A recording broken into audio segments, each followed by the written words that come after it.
Magkalayo man ang lugar pero hit na hit ngayon sa mga taga-Cordillera ang isang country singer na mula pa sa Mindanao. Sa katunayan, ang kanyang fans pa ang gumawa ng paraan para makabisita siya sa Baguio City at magkaroon ng concert for a cause.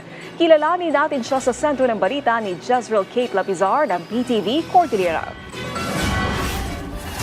Mula sa timog nagtungo sa rehiyon Cordillera ang Mindanaoan singer na tinaguriang Southern Cowboy.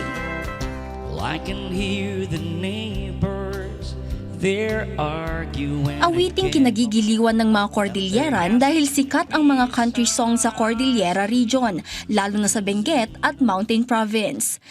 Sa unang tingin, aakalain mong karakter siya mula sa western movie. Naka-cowboy hat, naka-boots, may bitbit na gitara at tindig na parang sanay sa kapatagan. Ngunit sino ba si Southern Cowboy at paano naging country music ang genre ng kanyang awitin sa lugar na hindi gaanong kilala ang country music? Tubong General Santos City si Romeo Ogong, lugar kung saan sikat ang slow rock. Bata pa lamang ito ay kumakanta na ito ngunit sa mga tugtuging slow rock, reggae at iba pa. Naipakilala sa kanya ang country music dahil sa mga nagre-request sa kanya tuwing may gig ito. Minahal nito ang country music dahil pagod na ito sa pataasan ng boses at hindi rin maiwasan ang paghina ng kanyang katawan, kalusugan at boses. Dahil sa pagmamahal sa pag-awit, nagdesisyon itong piliin ang country music. The kind of music na nandun lahat na gusto mong trip, sabihin natin. Like, if you want to listen about love story, nandun. If you want to listen about sadness, brokenness, nandun din. If you also want to dance, nandun din. You know, lahat na klaseng gusto mong trip na iisang beat, country music nandun. Ikinalulungkot lamang nito ang kawalan ng makakasama niyang musikero sa Mindanao na mahilig din sa kaparehong genre.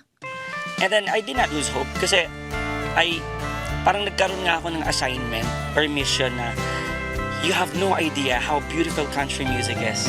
It is just that hindi naririnig kasi walang tumutugtog dito niyan. And I have decided na ako yon. Nagsimula itong maging content creator matapos sumikat ang isa niyang awitin sa social media. Mayroon na rin siyang mahigit 180,000 followers sa Facebook.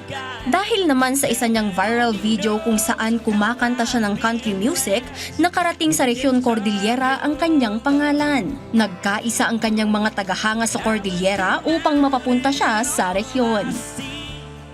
Well, I came here to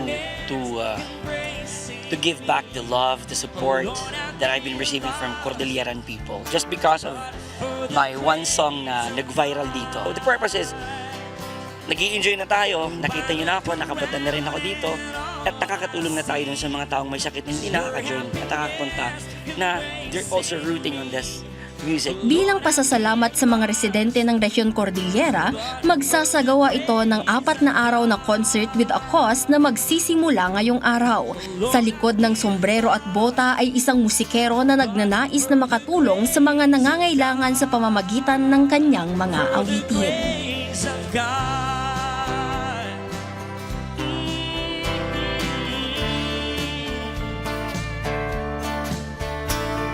Romeo Ogong, tulad ng ibang mga mang-aawit at content creator, kakaiba ka.